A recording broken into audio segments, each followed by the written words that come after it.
Terima kasih Tuhan, kalau hari ini Engkau persatukan kami di tempat ini. Kami bisa memuji Engkau, menyembah Engkau, mengagungkan Engkau. Raja di atas segala raja, penguasa atas segalanya Tuhan. Terima kasih untuk waktu dan kesempatan itu Bapa. Engkau selalu rancangkan hal-hal yang luar biasa terhadap kami semua. Dan biarlah Tuhan, apa yang sudah menjadi rancangan-Mu, itu semua bisa tergenapi dalam kehidupan kami. Karena kami semua menaruh pengharapan kami di dalam Tuhan, mengandalkan Tuhan saja dalam kehidupan kami. Dan kami percaya pertolongan yang daripada Tuhan akan selalu datang tepat pada waktunya. Terima kasih Bapa, terima kasih Tuhan. Kalau sebentar kami akan sama-sama belajar tentang kebenaran firman-Mu. Berikan pengertian bagi setiap kami Bapa. Bukakan mata rohani kami, sehingga kebenaran firman-Mu yang kami dengar bisa benar-benar menjadi rema dalam kehidupan kami. Dan itu akan menuntun kami, menguatkan kami, mengingatkan kami untuk terus selalu bisa berjalan dalam rencananya Tuhan dalam kehidupan ini. Urapi setiap kami Bapa, terlebih urapi hamba yang tidak ada apa-apanya. Biarlah Tuhan yang ditinggikan, Tuhan yang dipermuliakan. Terima kasih Bapa. Kami siap untuk menyambut kebenaran firman-Mu. Di dalam nama Tuhan Yesus, kami mengucap syukur dan berdoa. Sama-sama kita berkata, amin. Shalom. Sekali lagi, shalom. Apa kabar? Luar biasa terus ya. Yuk kasih kemuliaan untuk Tuhan kita.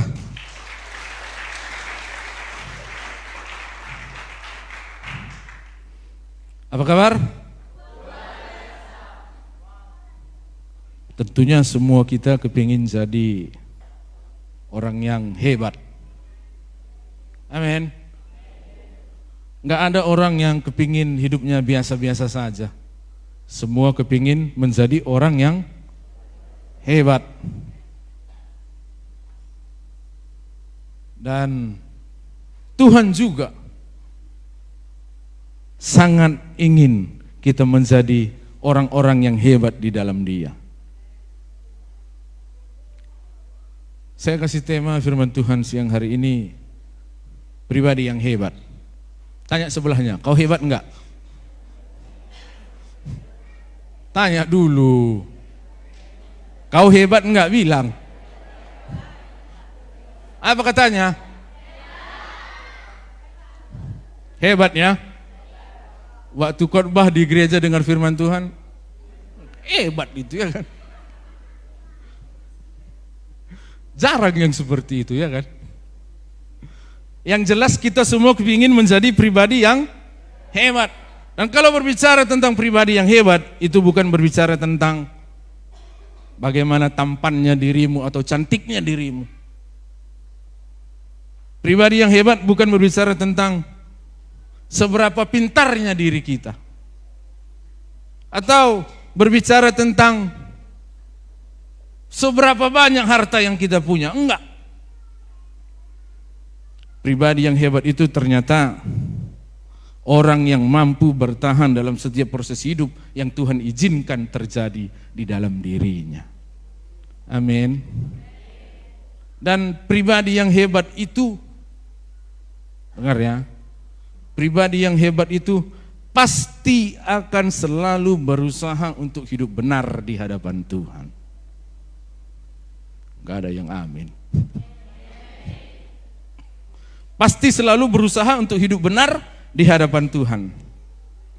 Hebat bukanlah berbicara tentang kaya atau miskin, bukan pintar atau bodoh, bukan tampan atau jelek.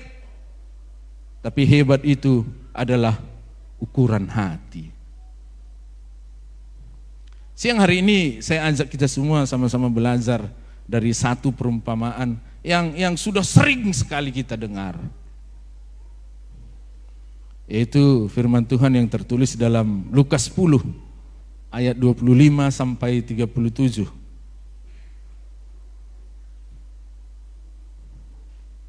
Perikopnya berkata, orang Samaria yang murah hati. Mari kita belajar untuk menjadi pribadi yang hebat. Dari firman Tuhan ini kita bisa sama-sama belajar bagaimana sebenarnya itu pribadi yang hebat. Lukas 10 ayat 25 sampai 37. Kita baca. Panjang ini ya. Gak apa-apa lah. Masih banyak waktu ya kan. Yuk kita baca. Saya baca ayat yang ke-25. Bapak Ibu sekalian baca ayat yang ke-26 dan begitulah seterusnya. Kita mulai. Orang Samaria yang murah hati. Pada suatu kali berdirilah seorang ahli Taurat untuk mencobai Yesus. Katanya, Guru, apa yang harus kuperbuat untuk memperoleh hidup yang kekal?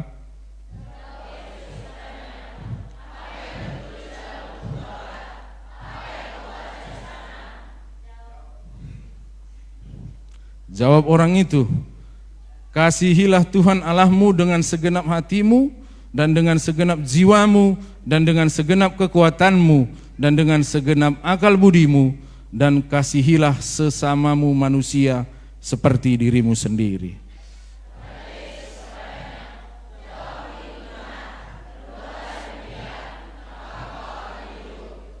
Tetapi untuk membenarkan dirinya, orang itu berkata kepada Yesus, dan siapakah sesamaku manusia?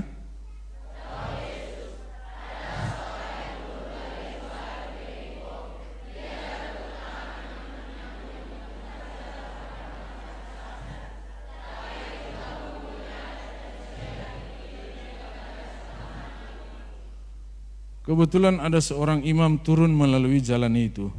Ia melihat orang itu, tetapi ia melewatinya dari seberang jalan.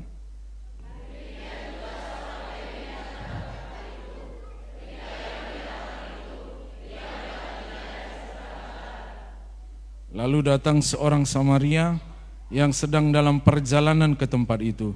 Dan ketika ia melihat orang itu, tergeraklah hatinya oleh belas kasihan.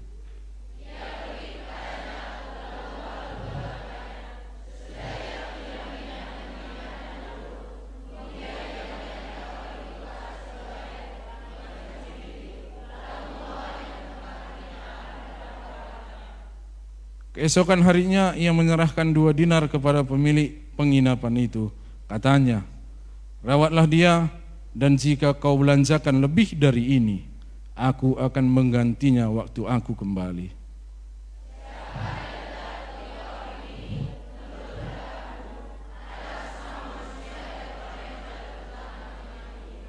Yuk sama-sama, 1, 2, 3 ya. Jawab orang itu, orang yang telah menunjukkan belas kasihan kepadanya. Kata Yesus kepadanya, pergilah dan perbuatlah demikian. Amin. Dari firman Tuhan ini kita bisa melihat bahwa ada 3 pribadi yang dicontohkan Tuhan. Ada 3 pribadi yang dicontohkan Tuhan. Tanya sebelahnya, yang mana kau bilang?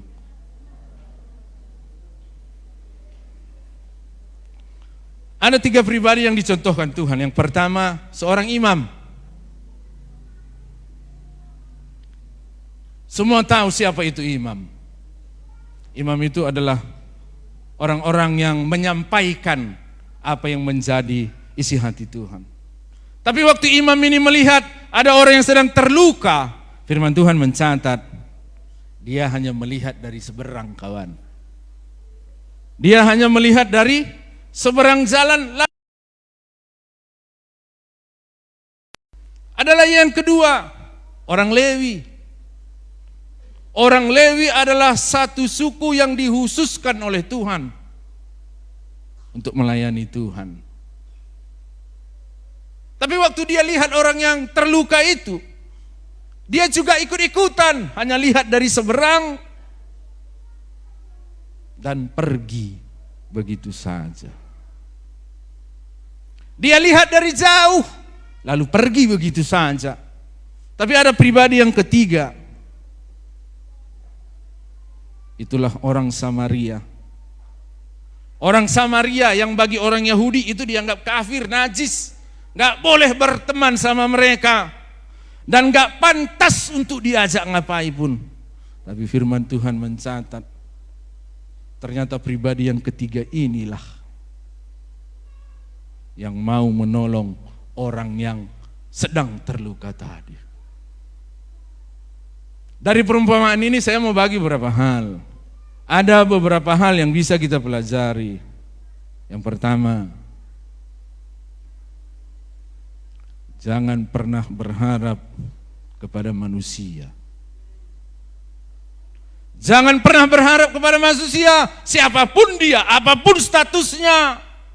Lihat ini perumpamaan yang diceritakan oleh Tuhan Yesus. Ada seorang imam yang dia sudah tahu kebenaran firman Tuhan. Bukan hanya sudah tahu, bahkan sering mungkin mengajarkan kebenaran firman Tuhan. Tapi dia gak mau melakukan itu dalam hidupnya. Ada juga orang Lewi yang memang sudah dihususkan untuk melayani Tuhan. Tapi juga sama,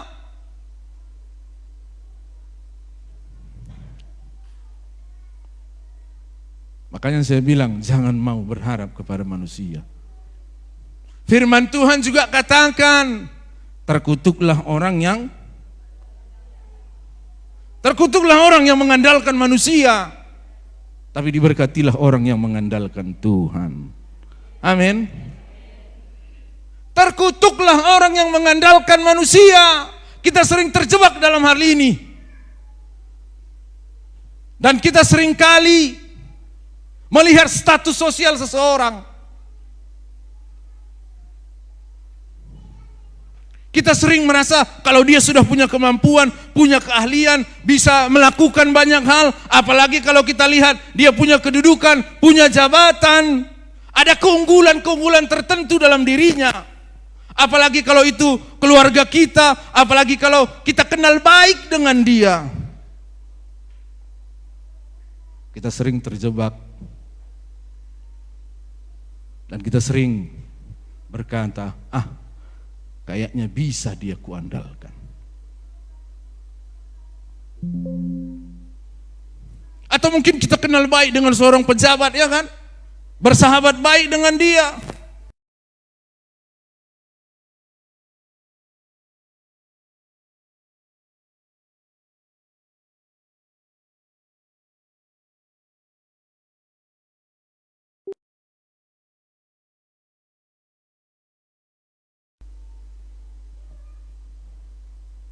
Saya mau bilang itu enggak jadi.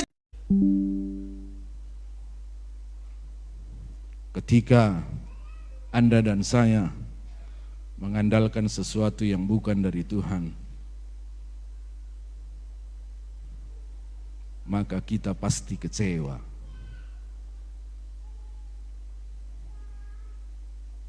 Ketika Anda dan saya mengandalkan bukan sesuatu yang dari Tuhan, kekecewaan yang akan menghampiri kita. Kita mungkin merasa punya keluarga yang hebat, punya kenalan yang hebat, atau mungkin merasa banyak teman-teman kita yang hebat. Tetapi bukankah seringkali, coba pikirkan, bukankah seringkali kita kecewa akan dia? Atau kita berharap anakku ini nanti seperti ini, anakku ini nanti seperti ini. Banyak yang kita harapkan kepada dirinya. Pertanyaan saya, sudah berapa kali Anda dikecewakan oleh anak-anak Anda? Atau mungkin ada anak-anak yang selalu berharap kepada orang tuanya, nanti bisalah bapakku banyak kenalannya, atau seperti inilah, bapakku bisa ini kayaknya cari aku kerjaan lah. Bukankah orang tuamu seringkali mengecewakan dirimu? Jangan menaruh pengharapanmu kepada manusia, tapi biarlah kita sama-sama belajar untuk menaruh pengharapan kita hanya kepada Tuhan. Amin. Atau mungkin banyak di antara kita yang berpikiran seperti ini, kalau aku punya banyak uang, apa uang bahasa Nias? Kalau aku punya banyak kefe, punya banyak uang, maka hidupku akan nyaman. Kalau aku punya banyak harta, maka aku akan tenang. Kalau aku punya banyak hal, maka aku bisa merasakan ketentraman atau lain sebagainya. Saya mau bilang, sepanjang engkau berharap bukan kepada Tuhan, yang ada pasti hanya kekecewaan. Engkau akan kecewa. Termasuk juga kalau kau berharap kepada pendetamu, berharap kepada pemimpin komselmu, kau pasti kecewa. Siapa yang udah kecewa? Angkat tangan. Gak berani ya. Siapapun dia, apapun statusnya, sepanjang kita menaruh harapan kepada manusia, pasti kecewa kawan. Anda menaruh pengharapan kepada saya, suatu saat saya pastikan kecewa. Tapi kalau Anda menaruh pengharapan kepada Tuhan, tidak akan pernah kecewa. Amin. Yuk bilang sama sebelahnya, berharaplah kita kepada Tuhan.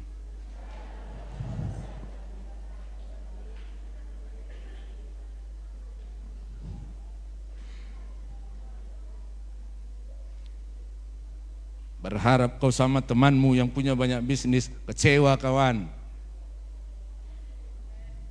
Berharap sama pekerjaanmu yang kau harapkan bisa menaikkan taraf hidupmu, kau kecewa kawan.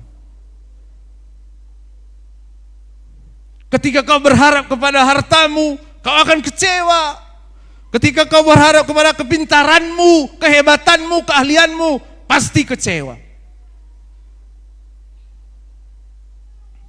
Melalui perumpamaan ini Tuhan mau ajak kita semua, ayo jangan berharap kepada apapun, jangan bersandar kepada hal apapun yang bersifat dunia, tapi andalkanlah Tuhan selalu yang punya segala sesuatu di dalam kehidupan ini. Amin. Semakin kita berharap bukan kepada Tuhan, maka bersiap-siaplah untuk semakin kecewa.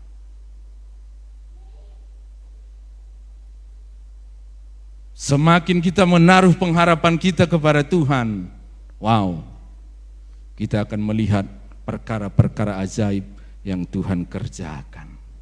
Amin. Amin. Jadikan Tuhan sebagai satu-satunya pengharapan kita. Jadikan Dia sebagai pengharapan dalam kehidupan kita. Kalau banyak manusia yang cenderung dalam hidupnya berharap kepada orang lain, apalagi kalau orang itu teman karibnya, kaya raya dan berhasil hidupnya, saya mau tanya, bagaimana kalau tiba-tiba dia sakit keras lantas mati? Bukankah pengharapan kita akan hilang? Tapi kalau kita taruh pengharapan kita kepada Tuhan, itu yang luar biasa. Amin. Enggak ada yang bisa diharapkan dalam dunia ini kawan, enggak ada. Enggak ada yang bisa diharapkan dalam dunia ini. Kenapa? Tak ada kepastian dalam dunia ini. Dan keadaan bisa berubah kapan saja. Jadi untuk apa kita menaruh harapan kepada manusia, kepada dunia ini? Jauh lebih bagus kalau kita menaruh pengharapan kita hanya kepada Tuhan. Mari kita belajar untuk mengandalkan Tuhan. Amin. Kita enggak ya kan? Seringkali kalau udah datang tekanan, banyak masalah, kita jadi gelisah. Datang persoalan, mungkin persoalan ekonomi, keuangan, rumah tangga, sakit penyakit, mungkin masalah dalam pekerjaan dan lain sebagainya. Kita sering gelisah. Tapi Mazmur 42 ayat 6 ajak kita semua, yuk berharaplah kita senantiasa hanya kepada Tuhan. Amin. Amin. Saya mau bilang, mungkin selama ini dalam hidupmu kau bukan mengandalkan Tuhan. Tidak mengandalkan Tuhan. Masih ibadah, iya. Masih berdoa, iya. Tapi bukan mengandalkan Tuhan. Kecewa kita kawan.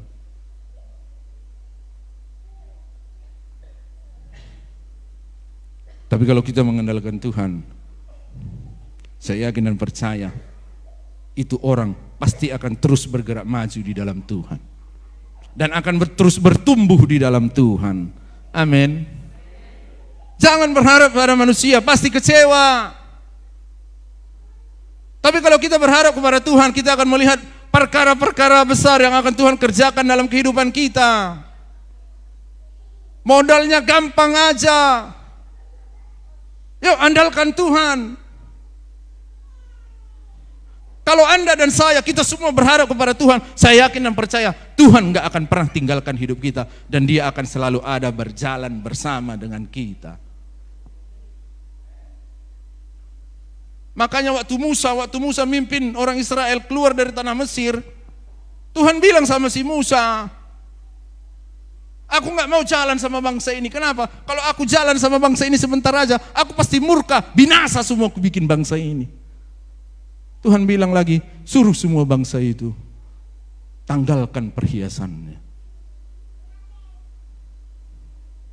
Selama kita masih memakai perhiasan dalam hidup kita, Tuhan gak akan pernah mau berjalan bersama dengan kita.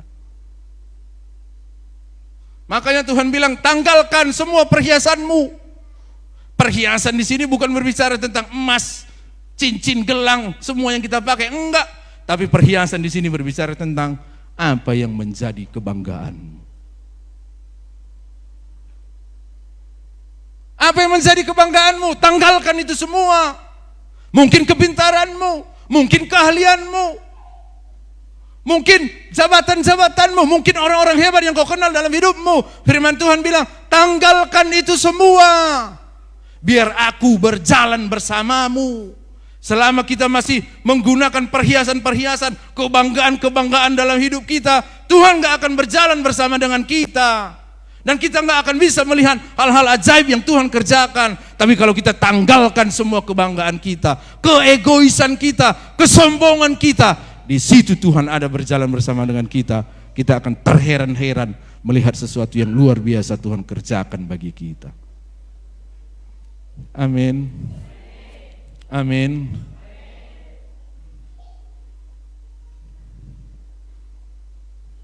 Cantik gak jaminan, tampan gak jaminan,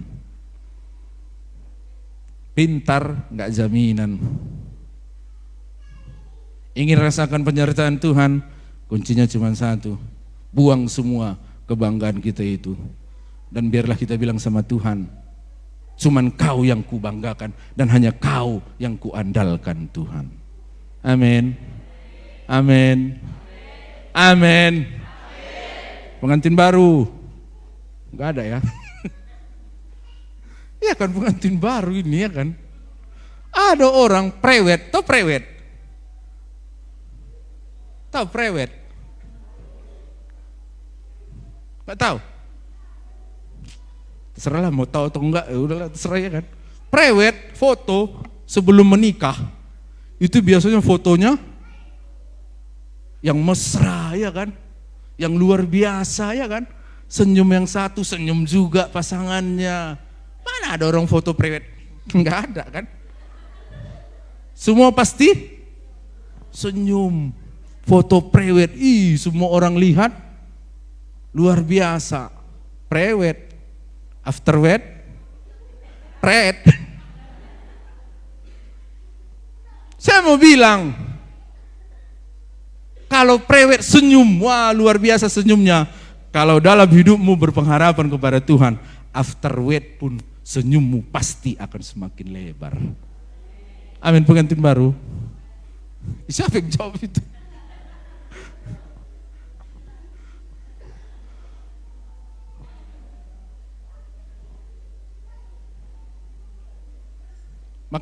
Makanya saya kurang salut melihat foto prewed ya.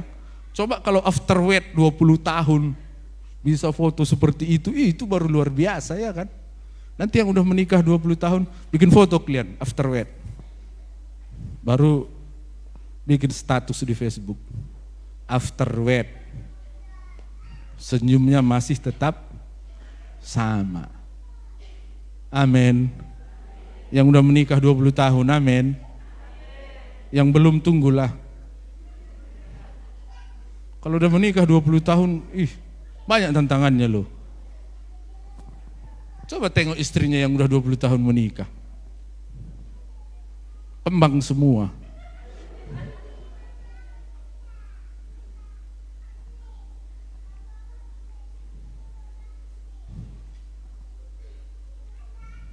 Kadang dilihatnya istri orang, dipikirnya istrinya itu semua. Tapi selama kita mengandalkan Tuhan, berharap kepada Tuhan, istri yang udah mengembang itu di mata kita bisa jadi mengempis. Tetap langsing, ya kan? Tapi kalau enggak bahaya. Tanya ini bapak-bapak pendeta ini, lihat istrinya masih tetap sama itu seperti 20 tahun lalu. Ya kan Pak?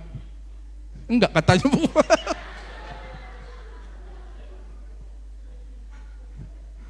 Pasti masih tetap sama. Ya kan Pak Sa'a?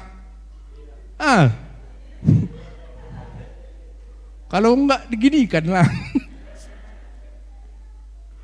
Saya yakin orang-orang yang mengandalkan Tuhan, apapun badai yang datang rumah tangganya, pasti bisa tetap berdiri kokoh. Amin. Angin boleh datang, badai boleh datang, hujan boleh datang, tapi akan terus tetap berdiri kokoh karena ada Tuhan yang selalu campur tangan di dalam kehidupan kita. Amin. Amin. Waktu Anda dan saya menaruh pengharapan kepada Tuhan, kita nggak akan pernah dikecewakan.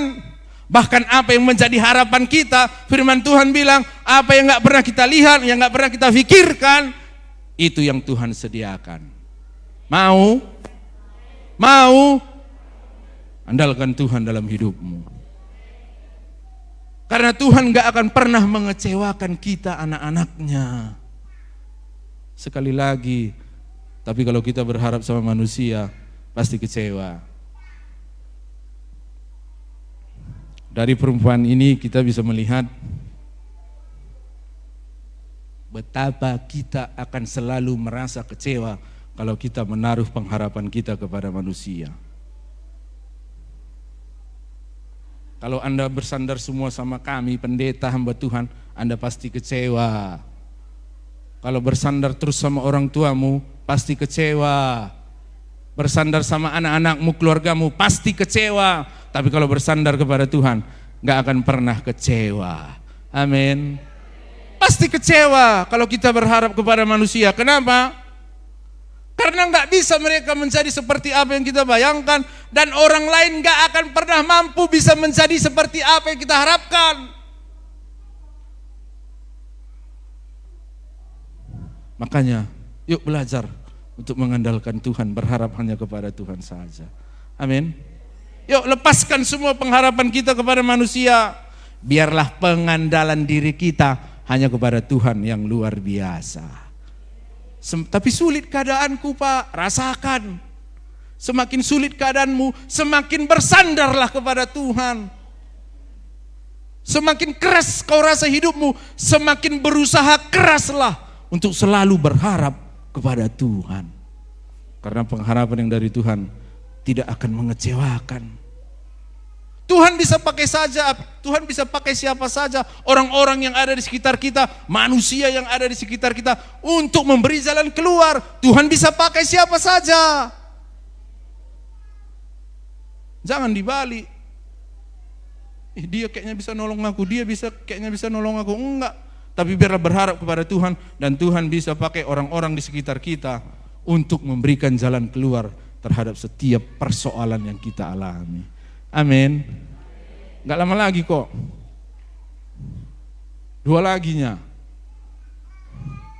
Yang pertama, jangan pernah berharap kepada manusia. Yang kedua, jangan pernah memandang rendah orang lain. Kalau kita lihat orang datang ke gereja ya kan, bawa mobil dia besar emasnya, bagus bajunya. Bagaimana tindakan kita? Tapi kalau ada orang datang ke gereja, pakaiannya biasa-biasa aja, Bukankah Anda dan saya sering terjebak kepada hal itu? Sering mengkotak-kotakkan orang lain. Sering memandang rendah kepada orang lain yang gak punya apa-apa. Tapi untungnya di gereja ini gak seperti itu. Semua orang diperlakukan sama karena Anda dan saya sama di hadapan Tuhan. Amin. Apalagi orang karo, dibilangnya lid maka mehaga. Apa artinya itu? Lid maka mehaga, besar kalungmu baru berharga. Gitu ya. Lid maka mengharga, ada sama kita baru berharga. Di dalam Tuhan gak seperti itu. Dan Tuhan ajarkan kepada kita untuk mengasihi sesama manusia. Jangan pernah memandang rendah orang lain di dalam kehidupan kita. Semua manusia sama di hadapan Tuhan. Dan firman Tuhan bilang, kasihilah sesamamu manusia, artinya siapapun dia, bagaimanapun keadaannya.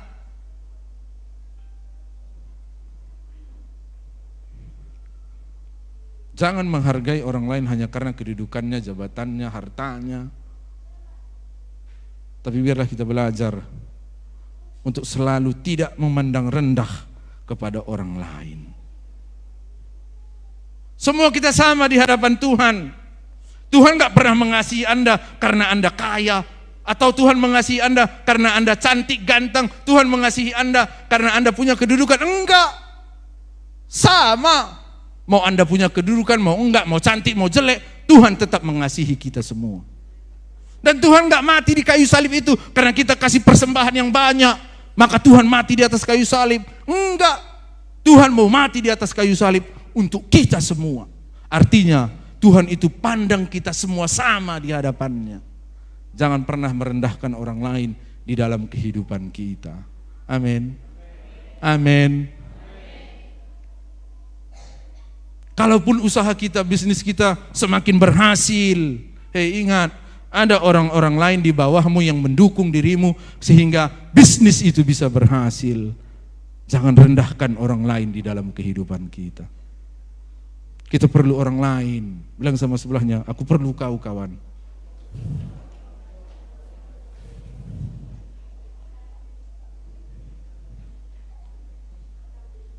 Tuhan mengasihi kita semua tanpa melihat siapa kita, bagaimana latar belakang kita.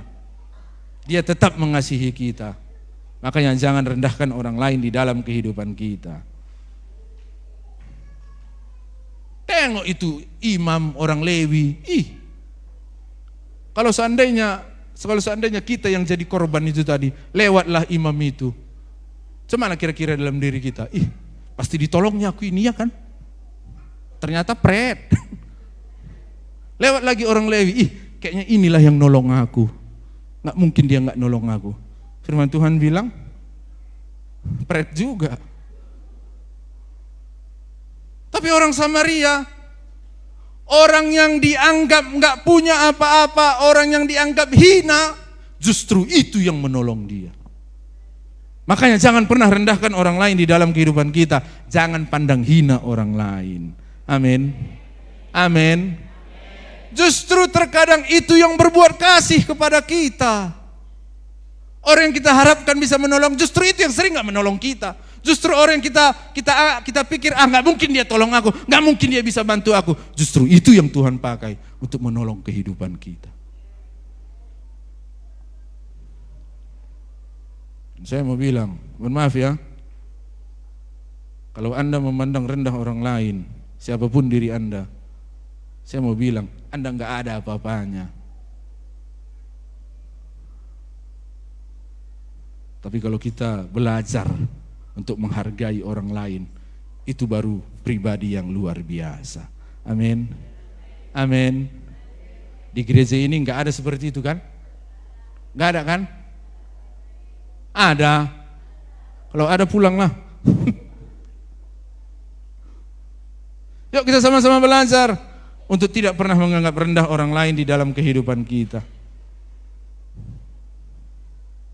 Tapi sayangnya banyak orang Kristen menganggap dirinya lebih baik dari orang lain. semakin ikut Tuhan, justru semakin sombong. Semakin ikut Tuhan, justru merasa dirinya lebih benar, lebih suci dari orang lain. Akhirnya memandang rendah orang lain. Itu enggak benar, kawan. Biarlah kita menjadi anak-anak Tuhan yang semakin giat ikut Tuhan, tetapi semakin menghargai orang lain. Amin. Amin. Kita diselamatkan Tuhan supaya jadi berkat bagi orang lain. Bukan untuk supaya jadi sombong. Bukan supaya kita merasa lebih benar dari orang lain. Enggak. Tapi supaya hidup kita ini bisa menjadi berkat bagi orang lain. Amin. Saya mau bilang, mungkin dalam hidupmu kau dianggap rendah sama orang lain. Mungkin di tengah-tengah keluargamu kau dipandang hina oleh orang lain. Karena enggak ada apa-apamu. Tapi siang hari ini saya mau bilang, Anda itu berharga di mata Tuhan. Amin. Anda dan saya sangat berharga di mata Tuhan. Mungkin kau juga enggak dianggap. Saya mau bilang, jangan kecil hati. Tuhan mengasihimu, di hadapan Tuhan kau adalah pribadi yang sangat berharga. Amin. Yang terakhir, yang pertama, jangan berharap sama manusia. Yang kedua, jangan rendahkan orang lain. Yang ketiga, waktu ditengok korban itu imam, kayaknya ini waktunya Tuhan menolong aku. Ternyata lewat. Waktu ditengoknya orang Lewi, dia berpikir, inilah orang yang diutus Tuhan untuk menolong aku. Lewat juga. Waktu datang orang Samaria, itulah yang menolong dia. Yang ketiga saya mau bilang, pertolongan Tuhan gak akan pernah terlambat. Pertolongan Tuhan akan selalu datang tepat pada waktunya. Mungkin kau merasa sekarang ini, sepertinya gak ada orang yang bisa kuharapkan. Sepertinya Tuhan itu gak jawab-jawab doaku. Dengar baik-baik. Pertolongan Tuhan akan datang tepat pada waktunya dalam hidupmu. Apapun masalahmu, apapun persoalanmu, selama engkau setia untuk selalu berharap kepada Tuhan, tinggal menunggu waktunya Tuhan menolong dirimu. Amin. Jangan pernah putus harapan. Pertolongan Tuhan gak akan pernah terlambat. Siapapun Anda, bagaimanapun keadaanmu sekarang ini, selama engkau selalu menaruh pengharapanmu kepada Tuhan, gak pernah putus pengharapan kepada Tuhan, pengharapan, pertolongan yang daripada Tuhan akan segera datang. Bahkan terkadang melalui orang yang gak kita sangka, yang gak kita kira sekalipun, bahkan kadang itu yang Tuhan pakai untuk menolong kehidupan kita. Bahkan orang yang gak kita harapkan sama sekali, itu yang Tuhan pakai untuk menolong kehidupan kita. Saya mau bilang, Tuhan sanggup lakukan apa saja dan Tuhan sanggup pakai siapa saja. Jangan pernah berhenti berharap kepada Tuhan, karena pertolongannya tidak akan pernah terlambat. Waktu dia lihat imam, berharap ditolong imam. Waktu dia lihat Lewi, berharap ditolong sama orang Lewi. Waktu lewat orang Samaria, sepertinya dia putus pengharapan. Tapi justru waktu dia putus pengharapan, di situ Tuhan pakai orang Samaria untuk menolong hidupnya. Amin. Inilah cara-cara Tuhan yang tak terfikirkan oleh kita, yang kadang nggak bisa kita harapkan, nggak bisa kita mengerti. Justru disitulah Tuhan memberikan pertolongannya kepada kita. Amin. Amin. Situasi boleh sulit, keadaanmu bisa saja semakin susah, tapi jangan putus pengharapan. Jangan putus pengharapan. Jangan putus pengharapan. Akan ada hal-hal yang luar biasa ketika engkau terus berharap kepada Tuhan. Tuhan akan kerjakan itu di dalam kehidupan Anda dan saya. Amin. Yuk terus berharap kepada Tuhan. Pertolongannya pasti akan tiba tepat pada waktunya. Yuk melalui kebenaran firman Tuhan siang hari ini, saya rindu kita semua bisa menjadi orang-orang yang selalu mengandalkan Tuhan di dalam hidupnya.